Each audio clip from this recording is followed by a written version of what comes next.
Hey everybody, welcome to We Run on Reruns. I'm Amanda, and I'm here with my brother Eric. Hope you guys are doing great. This week we are about to kick into season 4 of Friends with our first couple episodes here, and hope you guys have enjoyed watching along. I know I have. I know we're getting into some real good ones here in the next really few good. Seasons. This is your wheelhouse, Amanda. I love season 4. Yeah. Yeah, excited to talk about these, especially these first two. It's so funny. But yeah, thank you so much for listening, and please, if there's anyone else in your life that would love these episodes of Friends or would love to listen in, they're a big fan, please share anyone that you could share this with. We would greatly appreciate that.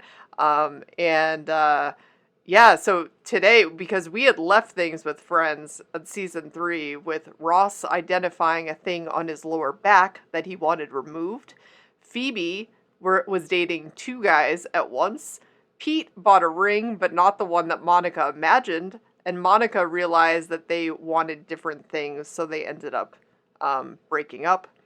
Phoebe was introducing Ross to Bonnie with Rachel's permission, and the gang goes to the beach with Phoebe so she could learn more about her parents. Bonnie then also showed up to surprise them at the beach, but then got balded by Rachel, which then resulted in Ross and Rachel kissing. This is a lot going on at once here. And then Phoebe found out that Phoebe at the beach was also her birth mother. So I realized I just threw a bunch of stuff out there because there was a whole lot that happened at once in that the last group of episodes. Well, and that was a pretty long recording for us. There was a lot that went on. Well, we did three episodes in that last one. Yeah. And we're back to doing two each.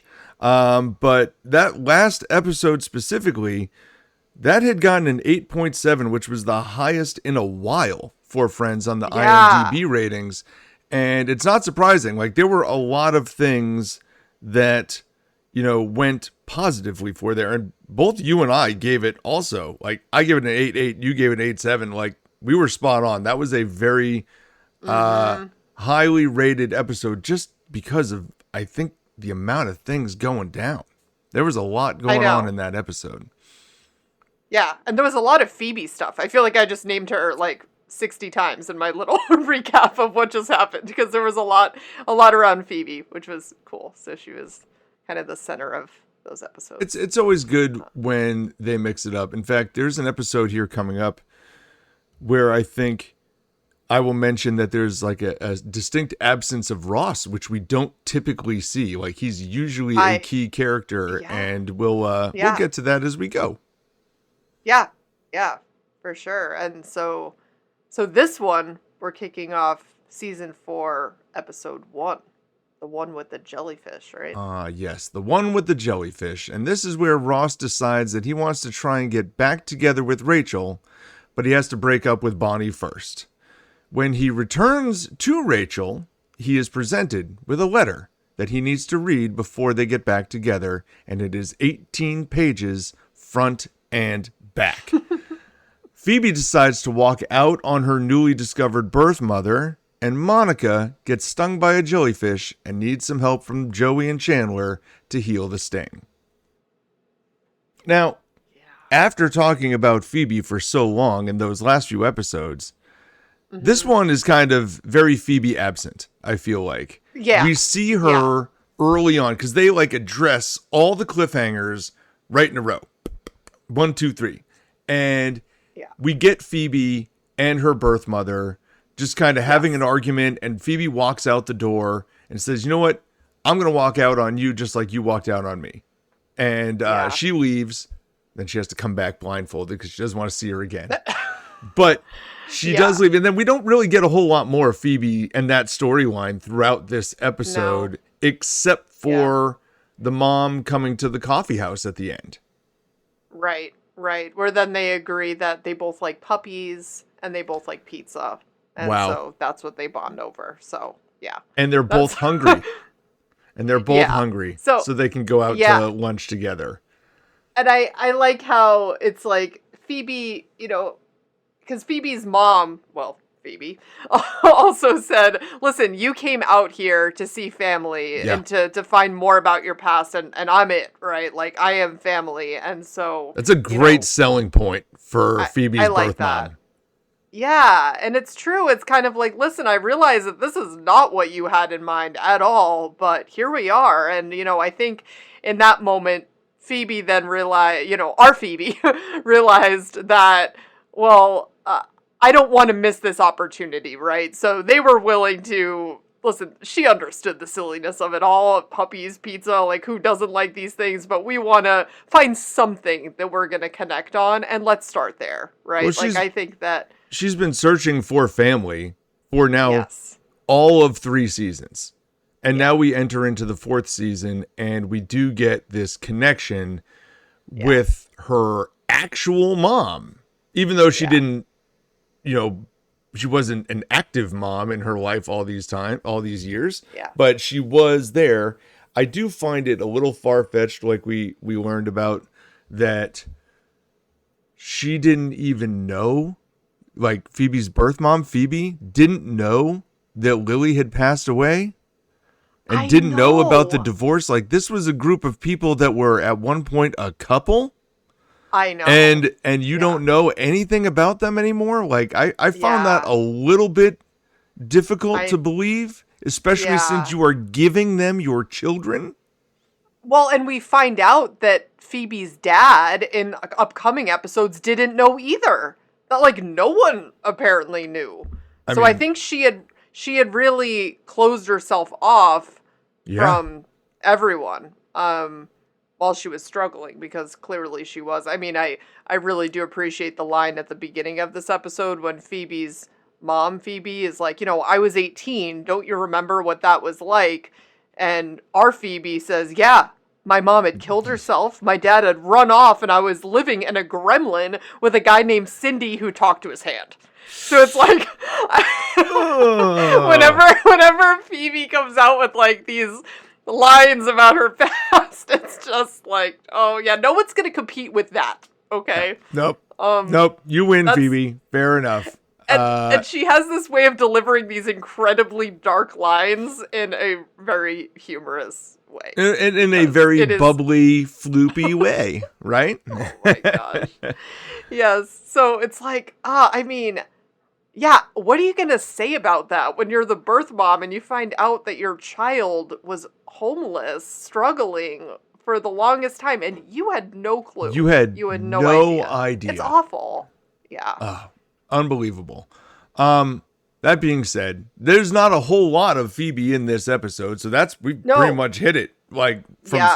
start to beginning. But I do actually Yeah. want to go back to the most very beginning moments of this episode, and I just wanted to ask you, because we get Joey laying on the beach, giving us this whole synopsis on how season 3 ended, and we have not had that sort of breakdown before. It's so weird. And we don't really get many more of them going forward. Certainly not character on screen, No. like discussing it. There are some recaps, I think, in some future season 1 or episode 1s of seasons where they do like a audio recap. Is But like there? the actual, I think there are a couple. Okay. But we'll get there as we We're get gonna down have the to, line. yeah, because this kind of, in my mind, this stands out as being entirely unique. I mean, absolutely, this is the only time we have a character recapping it on the screen. It was a very odd That's what thing. I think is the unique part, is that you have Joey sitting there breaking it down and then be like, hold on, let me go get Chandler, which is perfect. Right. It's a great way to end He that. doesn't, I love how, Joey's giving the recap and he doesn't actually know what's going on. So he's like, hold on, let me ask Chandler, because I don't know. I don't really know what happened there either. I don't know what happened with that. I don't know. Hold on, let me go get Chandler. I wonder if it's a big thing that a lot of shows were doing at that point. Like, was it Maybe. a trend that They had a character giving a recap of episodes. I feel like I remember this from like Saved by the Bell with Zach Morris or something, giving a recap. That's kind of what comes to mind, but I don't know. And then we open, after Joey goes through his his recap, then, we find out which room Ross went to, and apparently it was Rachel's room, although we open up to see, Bonnie's in there with Rachel because she's like putting aloe or something on her head because she got sunburned. That's what I put. I'm like, it's got to be aloe, right? Like, what are you putting on this sunburn?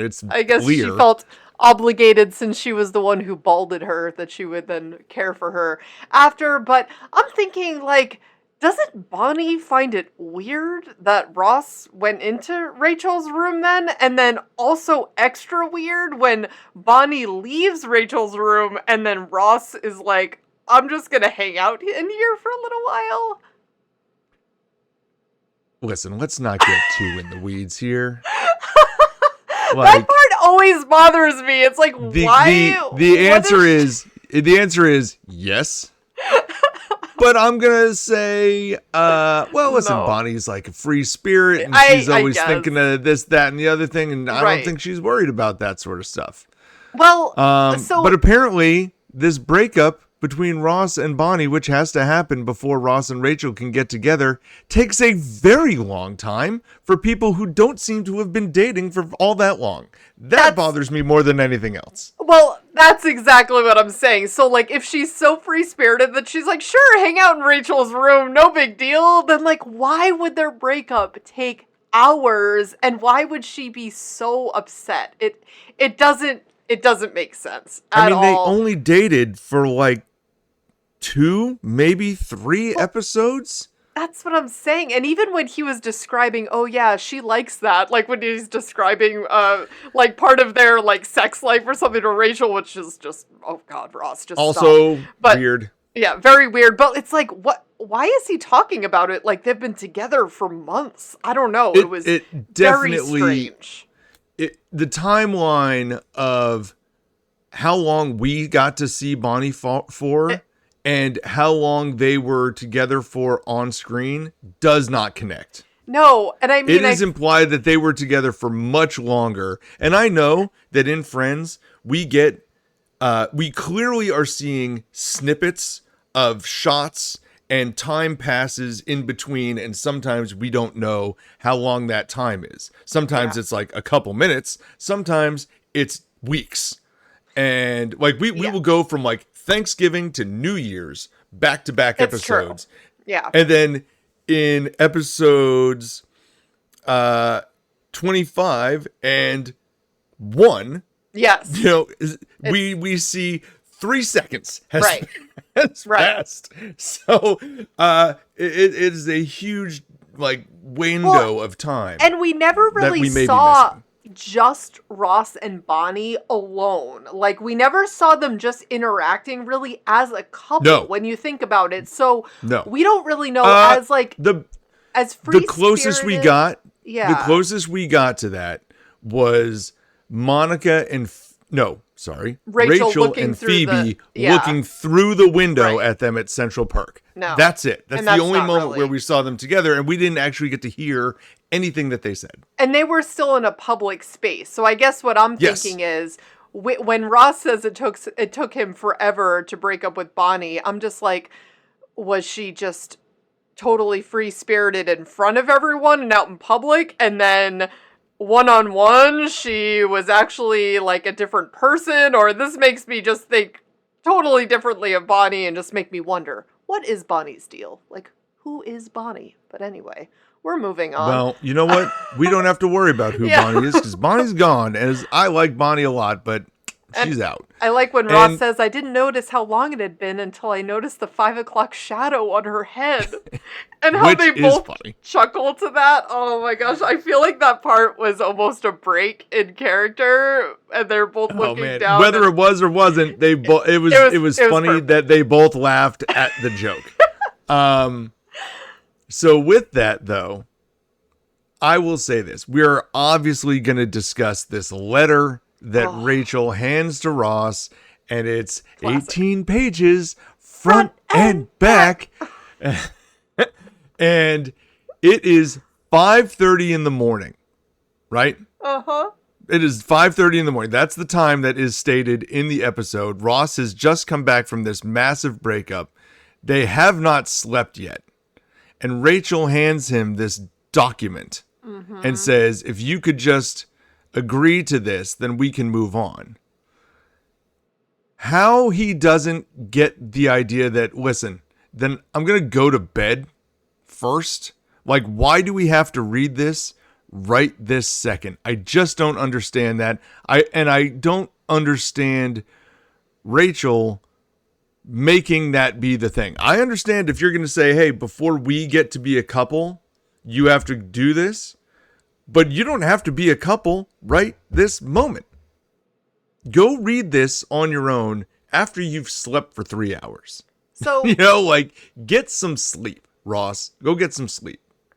how all this rolls out is just so bizarre. So, Rachel's willing to kiss him while he's still with Bonnie, but then he breaks up with Bonnie, and the moment he comes back to the room, she's like, before I even think about getting back together, I need to know how you feel about this stuff. And it's like, wait, what?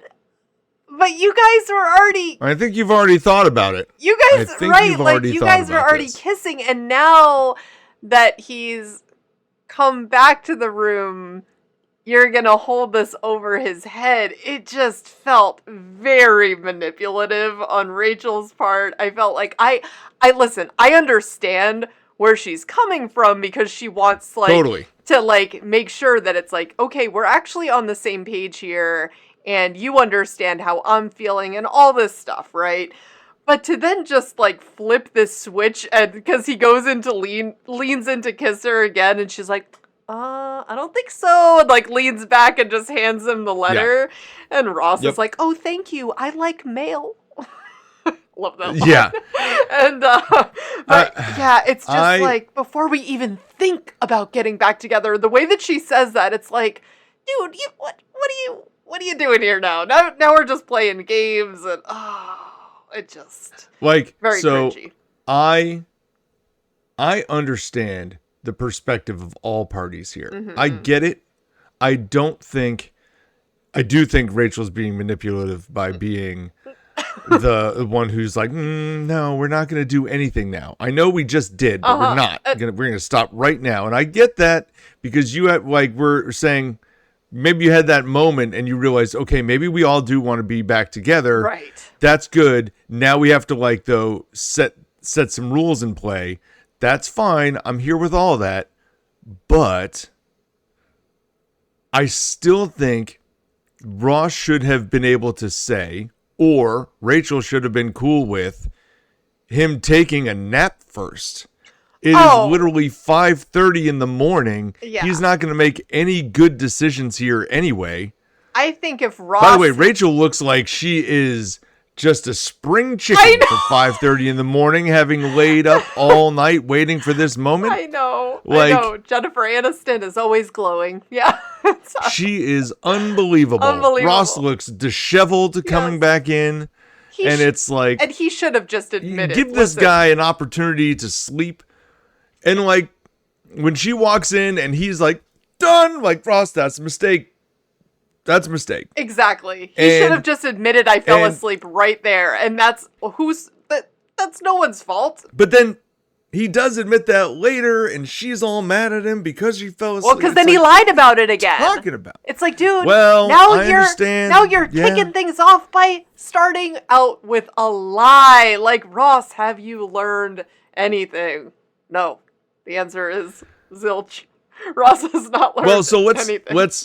Let's then fast forward this. Ross does figure out what's in the letter, even though he admits to the whole thing. He's like, oh yeah, like it does. It does. Ross trying to read Rachel's reaction there is so funny, where he's like, it does? It does. It definitely does. I was listening, like knowing what this is. I'm listening to her Right. context clues going. It's got to be does. Yeah. Don't say doesn't. It has to be does. And so he does say that, and then of course she gives this, and it's like, oh no, but hang tight here. Wait. When he's flipping through the pages then after, and he's reading through it really quick to find out, then screams, it does not. Yeah. Okay, but when he figures that out, and we go forward to him now really complaining to Joey and Chandler about this. Chandler, again, the guy without the advice, has the advice. And that advice is, bro. Yes. Who cares? Right. Who cares? Right. Like, if you really want this relationship to work, then you've got to, like, just let that go. Yeah. That's all you have to do, is let that go. Yeah.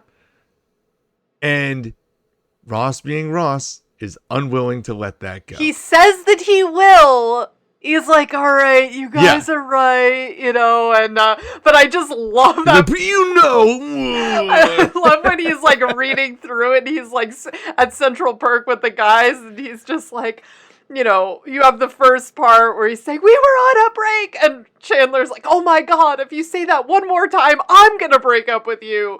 And then, he's reading it back and saying, she's saying you have to take full responsibility. Does that seem like something you can do? Does it? And Joey just looks over. No, it doesn't. And it's like, it's just such a hilarious moment for Ross where he's like losing it over this letter. I mean, Chandler is right there with the common sense. On this one, you're right. Chandler gives great advice to Ross again. I mean, so he really does have good advice moments for sure. He does have good advice. Yeah. He does. Like, people say he's here not for the advice, but he is here for the advice sometimes. Specifically, I think, to Ross. Yes. I think he's much better at giving it to Ross than anybody else. That's true. And, but he was not able to follow through with this because as he was trying to let it go, Rachel is then you have that scene in Rachel's room where they're cuddling and, she's like, well, my mom didn't think you could ever get past this, once a cheater, always a cheater. And it's like, Rachel, do you really have to keep pulling at that thread? Like, let's just both move on then, right? Because I think it's not a good look for Rachel here either. Again, like, if you're going to ask him to move on from it, and he's accepting moving on and taking responsibility, then you can't sit there and needle at it forever. Yeah. And I know we only get to see it. It's not forever. It's only one day. But you go over and over and over and literally are tapping him in the face. Yeah. And then he snaps. And then you have the whole, we were on a break. You just hear from the other room. And I love how all the other friends are just like packing up their things and they're ready to like head out because they're like, we are not getting stuck here again. Like, oh my God. Time to go. Let's go. But they aren't able to yet because then before you know it, that bedroom door comes flying open. And, you have that line, where Ross is saying that he fell asleep. And Rachel is saying, you fell asleep?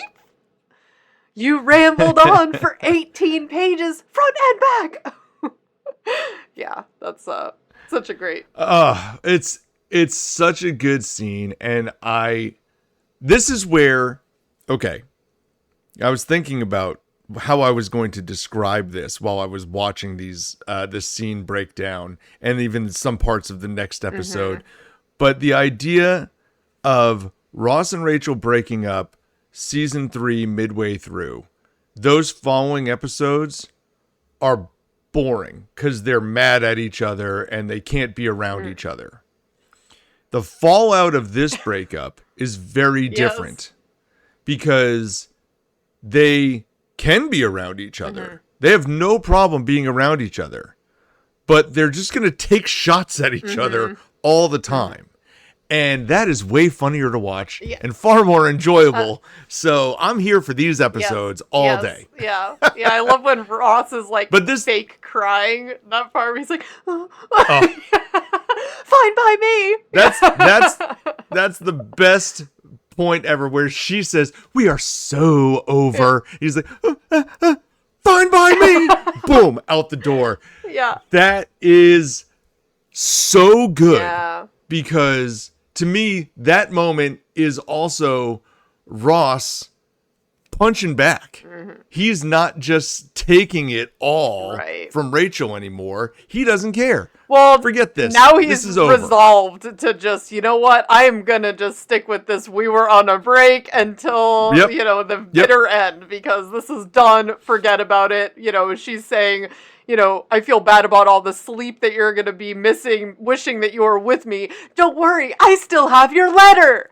And they're just going back and forth. And you have the famous line from Rachel, as they are going back and forth. And I love when Ross opens the door and Chandler, because the gang, they haven't found anywhere else to go. So as Ross is opening the door, Chandler ends up behind the door just to, I feel like, get away from everything, but ends up just back there because he was initially trying to leave, didn't make it quite out. So, when after Ross opens the door and he's heading out, Rachel just is yelling down the hall, "It's not that common, it doesn't happen to every guy, and it is a big deal." And then when Chandler pops out saying, "I knew it," I feel like that scene is one of the most popular, famous scenes in Friends of all time. That is one of my favorite Jennifer Aniston Rachel lines. Because of Chandler coming back out, being like, "I knew it." It's like, okay, the truth is out. Here it is. We Chandler. knew it. And now we've got somebody who mentioned it. Oh my okay. God. And that whole thing, that whole So back and forth funny. is awesome. It is the show stealer. Because I would have said my favorite scene in this episode is Ross and the boys talking at the coffee shop. Okay, yeah. But this tops that, this elevates that, which makes this episode just great as a season starter. And we haven't even touched on the jellyfish portion. I mean, this whole episode to me is amazing. I love this one. This is a banger. Yeah, this is probably... So let's get to that. Let's just talk about that. So Monica and Joey and Chandler are at the beach, and Joey's dug a big hole. And they're talking, Chandler and Monica are discussing if everybody on the planet had died and it was just you and me, then would you date me? And they're still going through this, which now I think there is some purposeful setup. I don't know that I believed that going through the end of season 3. You could have just let that die with them at the door. You know what I mean? Yeah. But you've now started to write through into season 4, and you kept that story going. So I do think we see a little bit of that here. And then I think they stopped talking about it for a while. But it does continue to just show up a little bit. Anyway. Yeah. And for what it's worth, unrelated, because I know we've talked about, obviously, Matthew Perry has these dramatic weight fluctuations that he has well documented for many different reasons. I will say that I think in season 4, he looks peak. I was just gonna say that too. This is top tier Matthew Perry here. He looks really healthy in this. The opening of the season, I'm like, I don't know if he just completed rehab at this point. I wouldn't be surprised. I forget exactly. He does make mention in his book, when he was at his, doing really well. And I feel like this is what he had reflected on as well. And it's like, you could. And I have not done the research. I haven't read his book. I haven't tried to line it up because I genuinely, I don't need to. It's okay. I know that there are struggle points and we see them obviously, but at this point, early in season 4, he looks great. And And he's so I'm funny, too. glad He's to just- see, always glad to see Yeah. him looking like this. Me too. Yeah. Yeah. And But anyway, yeah. go ahead. I was gonna say I just love this line from Monica where she's just like, Yeah. "Damn all the jellyfish." I feel like I actually say that randomly. But Well, that's one that we don't use a lot, but I should start using it. I can see Yes. definitely a scenario to break that out. But anyway, we have the jellyfish sting, and then there's Joey, of course, bringing the facts, which is also Yes. funny. Joey somehow, maybe on accident, turned on the Discovery Channel and learned that urine will help aid a jellyfish sting. It neutralizes the sting. Yes. Yes. So they decide, okay, how are we going to figure this out? And Joey offers the hole as an opportunity. And then they cut the scene pretty much. Mm-hmm. And we just see them all walking in, very Yes. cryptic. And we know Yes. what's happened, Yes. but nobody else does. Yeah. And they are kind of the three of them just walking on eggshells all the way through this episode, not telling anybody anything ever, as they mentioned at the coffee shop in one scene. And we kind of know what happens as viewers. Oh, we but know what happened. No, but we don't really know. Even up until the point where they're telling the story, it makes it seem like, well, Joey came to Monica's aid. We don't know exactly how it went down, but Yes. you should be able to infer what what ultimately happened here. Yes. And then we get the story, which is Between just us and the sea, Ross. yeah. Well, no, it's not, because then eventually Joey, we just got to get it out. Yes. We have to get it out. Yes. And so they start telling the story, which I love how they do this. Me too. Because Joey's about to tell the story, and Monica's like, no, I got it.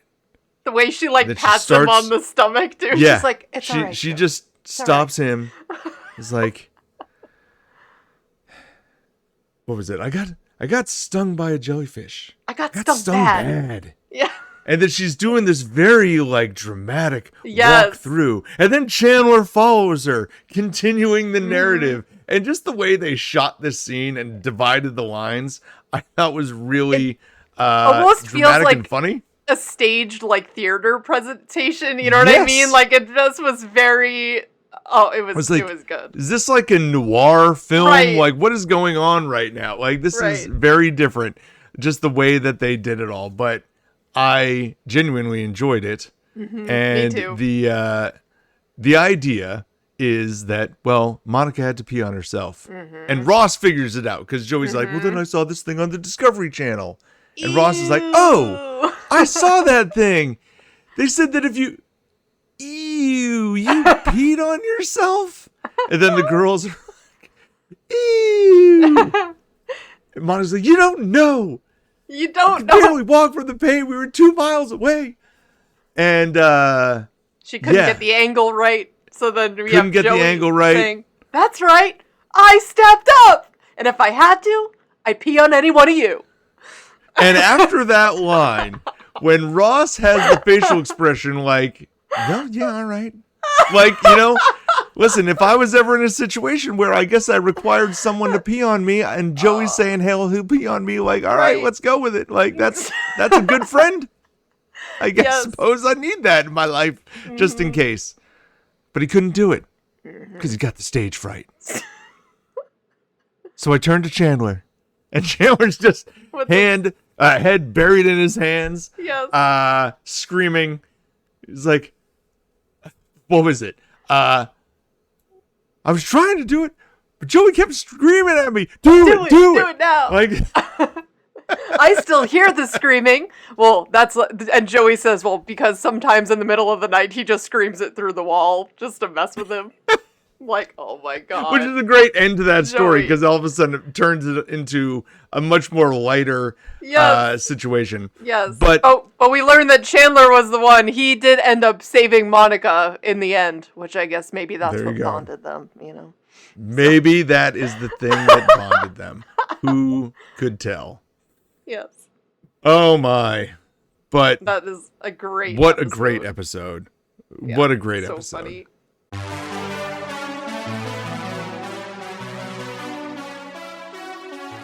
So now we're going to jump into season 4, episode 2, the one with the cat. In this one, Chandler convinces Joey it's time to sell the unit. But instead of trying to make a sale, Joey ends up getting locked in a cabinet and the entire apartment gets robbed underneath his nose. Oh. Phoebe has a cat enter her guitar case and she believes that it inhabits the spirit of her mother. And Ross ends up being the only friend who wants to tell the hard truths, but ends up paying for it. Mm-hmm. Monica gets back out there and goes on a date with Chip Matthews from high school. So weird. So that weird. Storyline with Monica dating Chip, I don't know. It is just, it's so awkward. I don't know if it was just to like show that she's back out there, dating someone, and I don't know. Maybe we get an opportunity to meet Chip. I don't know what the purpose of I don't care about Chip. Nobody cares about Chip. No. The whole Monica on a date with Chip. Yeah, nobody cares. Monica dating Chip Matthews, I could care less about it. I don't think you care about it. We don't need to talk about that. The best part of that storyline, though, is Ross when Rachel sees the note. And I think that's the only reason Monica goes on a date with Chip Matthews is because then there's a note by the phone that says Chip Matthews called. And so Rachel comes in and sees it. I bet he sensed that I was ready to have sex with another guy. And then Ross is like, Ross why do you give him a all call? too willing. Yeah. Yeah. Just give him a call. Are you sure you want to hear this? Oh, I'm sure. Oh. Which should have been a signal to Rachel right out of the gate. I know! Oh. But she calls him anyway because she is so confident. I know. And then you can see her face just shift when she realizes. That's right. Oh, he was calling for Monica. He called to ask out Monica. Oh, that's gotta be embarrassing. That is embarrassing. Ross. Oh, that's brutal. Mm-hmm. That is brutal. But that's what I'm talking about. These episodes, the breakup fallout on these episodes is so much funnier than them being genuinely mad, like, being locked out on the ski trip at the gas station. Right. Yes. These are so much better lines, and like I just love the punches back and forth. So seeing Ross get an early jab in here too is good because he's just kind of been a punching bag for Rachel for all these episodes, and now he's fighting back a little bit. Which, listen, Ross kind of deserved it. He deserved to be that punching bag for it. We could debate that. I think he did. Listen, I was kind of thinking about some of the we were on a break stuff a little bit more, and I do feel like, listen, Ross. What are you changing your tune all of a sudden? No, I agree that they were on a break. I'm just saying, like, I think that episode, not to backtrack too much here, people, but when she was expecting him to be there for her, help her get ready and all that stuff, I think that she was really wanting him to prove himself to be like, I am going to be there for you because I messed up. And I think in her mind, that was his way of like she needed him to go the extra mile to be there. And, he started to show that, but then went out on that date again. I just feel like Ross just keeps making the wrong decisions. I don't know. He makes a lot of wrong piling decisions. on to himself. This is just bad. Yeah. Yeah. The comedy gold. There's no debating that. There's no debating that Ross makes many bad decisions throughout this series. But yeah, I think it is good, though, in these episodes to see Ross not just lay down and be the punching bag, but actually make some barbs back and be willing to say, you know what, I'm done with you too. Like, we're done with this. Yeah, they're both that totally is a over good it. idea. Yeah, agreed. But then we have the entertainment center portion of this episode. The unit. The unit. And The unit. oh, Joey, it's like, dude, you'd think he would have a little bit more like street smarts, I guess, growing up in New York. And I don't know, we meet his dad at one point, and his dad almost seems like a little bit of a hustler himself. So it's like, I don't know, you'd think he would have just known better than to just willingly get into a cabinet after literally giving this guy who's in his apartment basically the blueprint on what to do to get him locked in there. He's like, yeah, my roommate, he just took this stick and he locked me in here. And oh, Joey, this is just... I mean, it's not a smart moment from Joey. No. I do enjoy the scene where the guy is trying to sell the canoe to him, and you get the basically mirror version of Chandler and Joey, where he's like, I built that thing with my hands. So good. No, I want... Right. Right. Yeah, that little moment is good. Joey getting himself locked in the cabinet. It's just not smart. No. It's just not smart. You could have shown that you can fit in there without actually shutting the door. Yeah. Right. You could have not told the guy to jam a bar through there to like lock you in, basically, which you didn't tell him to do that on purpose, but you did tell him that it could happen. Or I'm not even sure what the value of being able to fit in the entertainment unit was at all. I mean, I'm not really sure what that was. You know, that's not really a quality, I guess, that I've looked for in furniture. But like human fitting in? Yeah, I've not needed such a situation for that either. Yeah. Although I think in all honesty, a lot of like entertainment units that are even like that are becoming more passé, with people putting televisions on walls and having TV stands instead. Like there's just not this big spot in a unit to put, because that's where the TV would typically go. Right. Mm-hmm. You know, that just doesn't really exist anymore. Yeah. That being said, love when Chandler comes home. Yeah. To the empty apartment. He just goes to throw his keys and they just fall right on the ground because the table's gone. And he's like, you know, he finally busts out Joey from the cabinet. And Joey's first reaction is, oh man, he promised he wouldn't take the chairs. Oh. You got in voluntarily? If I ever run into that guy again, you know what I'm gonna do? Bend over! Oh, God. There's just Chandler's so mad. And it's great because you never see Chandler mad. No. This is really kind of a unique situation that they're dealing with. And it's definitely become, I don't know, it's definitely a nice moment for this episode. It's one of my favorite scenes in this one, watching Chandler react to all the stuff being stolen and knowing that Joey was trying to make a sale. Like that's the whole point of the unit. Oh my gosh. Yeah. And then they're all asking him what happened. Well, Joey was born 28 years later. I was robbed. Yeah. And then when Ross is asking, you know, how did everything with the insurance go? And Chandler's response, they said you don't have insurance, so stop calling us. Yeah. Right. Yeah. Which I find funny. I feel like Chandler's the type of guy that would have insurance. Ross is the guy that would have insurance for sure, but you're right. Chandler does seem like he might fit into that category as well. Joey doesn't even know what insurance is. Phoebe doesn't have insurance. Yeah. Rachel only has insurance by accident unless her dad set it up for her. Monica has insurance. And Ross, both. Yeah, that's their path. But Chandler at his job, I feel like he would be getting insurance through stuff like that. But maybe he doesn't have renter's insurance. Right. We know Rachel sure doesn't. Yeah. Well, we find out Chandler did not have renter's insurance.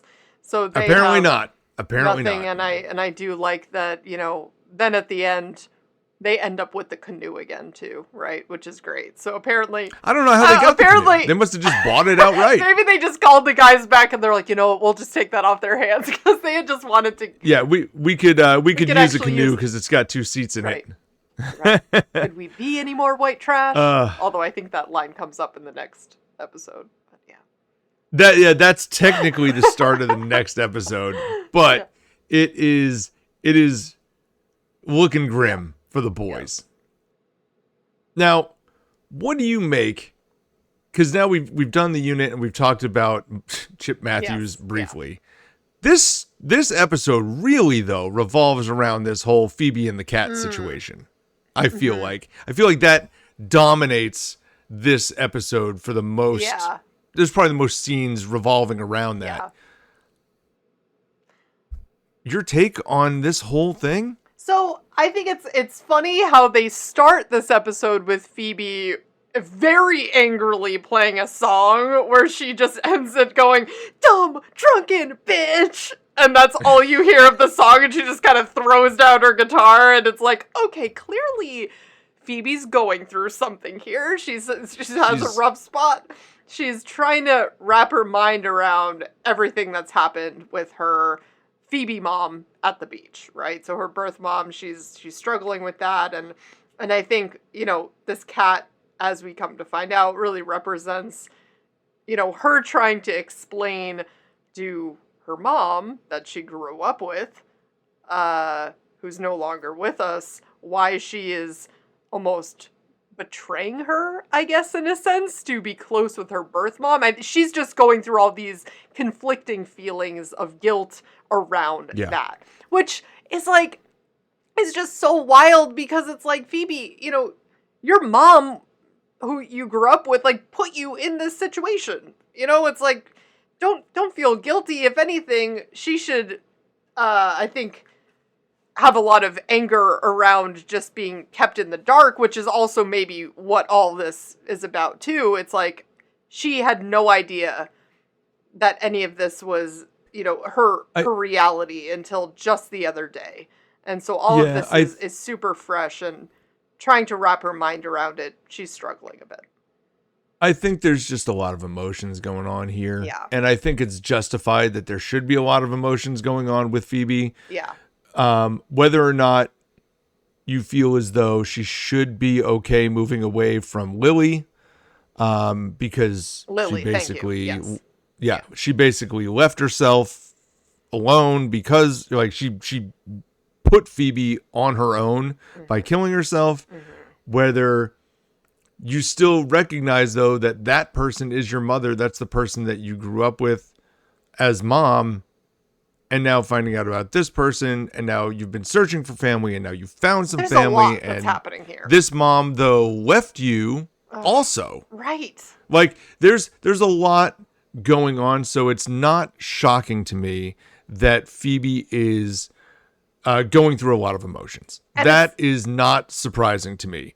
What I'm more concerned with in this episode is this whole concept of the cat being the representation of Lily, and that none of her friends want to dissuade her from this, except for Ross. Well, of course it's Ross. So, well, and it's always Ross, right?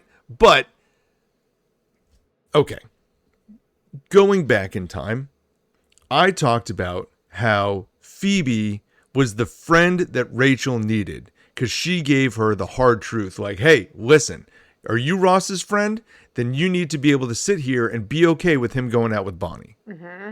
And Chandler literally crawled on Ross's back and kept him from going through the door when Rachel was dating Mark. Nobody is helping Phoebe here. Well, except for Ross. No, see, they're all just like, no, it's okay. If the cat's your mom, the cat's your mom. See, but I think that, though, that is what's helping her, because that's what she needs in that moment. And that's what she explains to Ross in the end, is it's like, hey, Ross, listen, like, be a friend. You know, have you lost a parent recently? When was the last time that happened to you? And Ross is kind of like, all right, yeah, like, I get it. Like, I think what Phoebe explains in the end of this episode is really poignant, where she's like, she knows. She understands, like, logically, that this is not really her mom. Does she need to find comfort in making that mental connection for now and, like, having a cat to snuggle with for a little while? Yes. Does she also then understand, I think, when Ross finds the flyer, or Rachel, I think, actually found the flyer, that, hey, a little girl is missing this cat. This is not, Phoebe's cat, that this cat needs to be returned. The friends all then struggle with, well, who's going to actually explain this to her? And I think they don't want to upset Phoebe because they know that she's been going through it. So I feel like, it was good that Ross ended up stepping up to explain. It's like, this is actually someone else's cat. Could he have maybe gone about it with a little bit of a gentler touch? Phoebe's explanation at the end to Ross makes a ton of sense. And it is worth him understanding that part, right? We can agree with that. Yeah. I guess my problem with this story is not that. It is the moment that everybody knows the flyer is out there. And everybody knows this cat is missing. And Ross leaves and has to go to work. And they all just bail out. Every single one of them, one at a time, are just like, hey, Phoebe, nope, not me. Hey, nope, I'm not doing it. Nobody's doing it.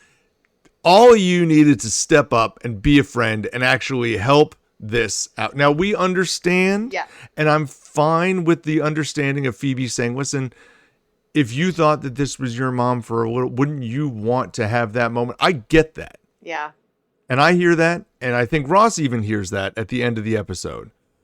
My issue is not really with Ross or Phoebe, it's with the rest of them. Where are you? Ross is the dad of the group. Yeah, the one with the insurance. He apparently has to be because none of them are willing to do anything. The one with the renter's insurance and the one who wants to explain the truth. Yeah, it is pretty funny. But I do like at the end when Ross is apologizing, Rachel interjects and she's like, you could say you're sorry to her mom. And her face is so great as she then slinks away. And, and then Chandler comes in. Phoebes, if your mom can next come back as a couch, we'd really appreciate it. I'm going to add my Tina fun fact for the day. So when we were watching this, Tina, my wife, brought up this fact that I did not fact check, but I will take her word for it because she seems to know this more than I do sometimes. Monica in this episode, if you see, especially when she's on the date with Chip, her hair has got these red streaks in it. Oh. I never noticed it until she mentioned it this time when I was watching, and you can definitely see it. And they definitely start to fade them out as they go. And these red streaks are from Scream? When she filmed Scream. Yeah. I'm like, and she had that in her hair then. Yeah. So she must have dyed her hair for the movie Scream. Yeah. And then has come back and now still has these red streaks in her hair a little bit. But I think they start dyeing them out even by the end of the fourth episode in this season. We start seeing it less. Right when you said that, I knew, because I love Scream. I love those movies, and it was not a good look. I'll just say that. It was a very 90s look, but no. Oh my goodness. I'm glad that did not last long with Monica, because, it really wasn't ever Monica, but it was Courtney Cox had these bizarre highlights and not good. So that's, right when you said that, I'm like, oh, I know what that's from. I never noticed it, but in the scene when she's on the date with Chip, I think because it's darker and there's just one street light kind of overhead, kind of looking down on him. You see it a little bit more. So anyway, interesting note.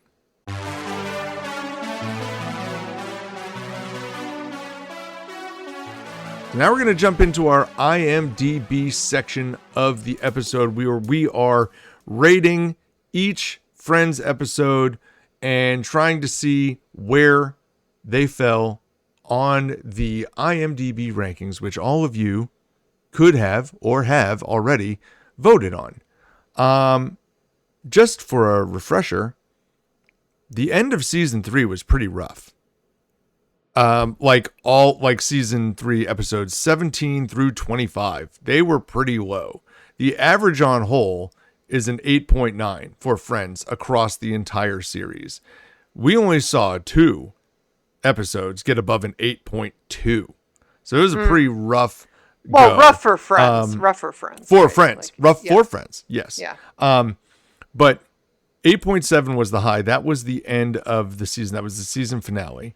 And now we come into these 2 seasons, and we've got numbers to generate here. But while you're thinking about those numbers, we also want to discuss our favorite and least favorite characters for this set of episodes.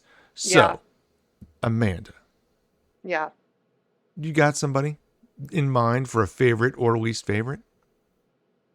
Yeah, so Phoebe is my favorite character for these episodes. I felt like, she was brave enough to connect with her birth mom and move toward, forgiveness, and how she explained the, friendship and kindness and sensitivity to Ross, which I think he could probably use a little bit of reminding around. So I liked Phoebe in these episodes. I felt like they're really strong for her. Do you want to give your favorite first, or do you want me to go into my least favorite? No, I'll go into my favorite here. So Phoebe is your favorite character. I think that does track pretty well. I will, though. Boy, I'm gonna go with Chandler again. Yeah. Okay, so here's the problem. In season 4, episode 2, I don't like a whole lot about this episode. It's not one of my favorites by a lot. And so Chandler coming in and having that reaction of all the stuff being stolen, to me, is the episode It's so funny. savor. That's the part of that episode that I react with the most. And when I go back and look at episode 1, he also gets the story about the jellyfish. He also gets to come out from behind the door with the "I knew it." Yes. And these are all great moments for him. So I find myself picking him quite a bit, which is not unlike me. Like he's always been a favorite of mine. But yeah, that will be my favorite for this set. I think if it had just been the first episode alone, I might have picked Ross. How about your least? But my least favorite. Well, my least favorite's going to be Rachel. Okay. I really am not a fan of her letter treatment and then the like slapping Ross on the face. Like, it's just so opposite of what she would typically do. I feel like it doesn't seem to be that character. Yeah. Like, it just goes away from that. I don't know. Yeah. For me, I picked Joey just because Joey got into the cabinet on the second episode. I mean, come on, Joey. But he'd pee on any one of you. Listen, it's true. It's true. Outside of that line, though, I felt like he really wasn't highlighted in that first episode of season 4 too much. I mean, outside of, talking about the jellyfish. You get him at the coffee shop too. Yeah. But that's about it. Like, that's probably, you're right. He's featured less. Yeah. So I went with Joey for that one, but oh my goodness, though. For the ratings for the episodes, I loved I am all over the map here. This first episode back, I really, really liked. This is actually my top rated episode so far. I gave this one a 9.8. I feel like it's pretty much like perfect. Like, I just felt like the momentum between everything with Ross and Rachel, with Phoebe and her mom, and also with the jellyfish story. It was just non-stop. So for me, this is it. This is like really top tier Friends. Okay. So I'm gonna walk down my philosophy here. I keep all of these written down in a notebook, and I wrote down 9.3, and I was like, oh, that's what I gave the prom video one. Oh, and I was like, yeah. I'm like, nah, this is better than the prom video, I think, by a little bit. So I Yeah. scratched it out and I wrote 9.4, and I was like, nah, it's even better than that. So I'm settling on 9.5. Yeah. That's So great. I also have this as the peak episode so far. Yep. And it is a 9.5. We'll see what everybody else says. But it's funny that we both went that high. That with is, yeah, I couldn't help it. I'm like, oh my God, this is like so funny. I was cracking up when watching it again. So I'm like, yeah, this is so good. All right, but then I'm going to swing dramatically Oh, for yeah, this you next didn't really episode. like this one. I really No, like this I one. really don't. I think the Phoebe Cat storyline just drags down the momentum. I think, like, the unit being sold is it's fine, but it's, and Chip Matthews, like, forget Chip Matthews. Like, I just don't care about that at all. Monica's got a weird dating history right now. I at one point wrote like 7.6 question mark, like to put it next to the bottom of the barrel. Oh my God. Okay. I'm gonna go 7.8. I think it's better than that. Okay. But it's not a lot better than that. So I'm giving this one. But I won't be shocked if people give it like an 8.5 and I'm just out of the loop. I gave this one an 8.7. Oh, there you go. Okay, fair enough.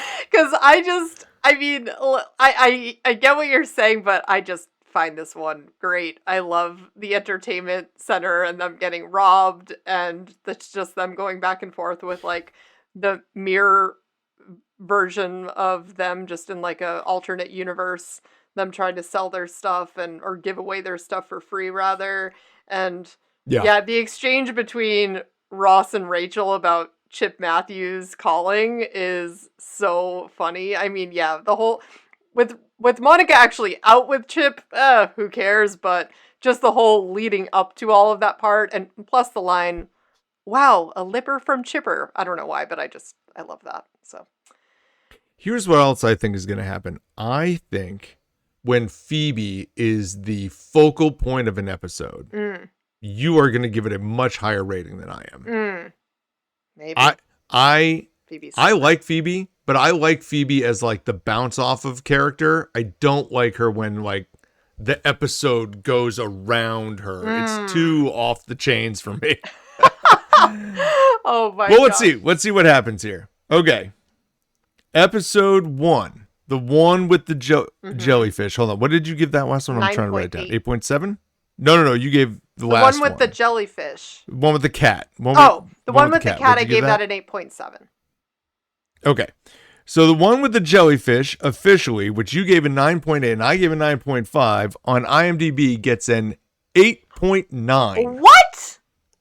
Yeah? Blaspheme. Now, to be fair, it is the highest rated episode we've had in quite some time. Yeah. But the fact that that's not the top episode right now is shocking. I really do think it should be. And then the one with the cat, the people are with me. Oh! It is a 7.9.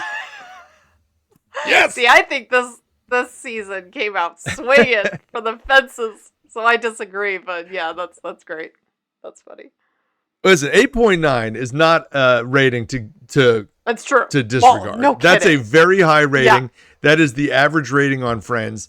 But to that credit, that means some episodes are in the 9s. And I'm stunned that this one isn't. Agreed. I'm really surprised Agreed. that this one doesn't get there. The one with the cat? Nah. Skip it. Skip it.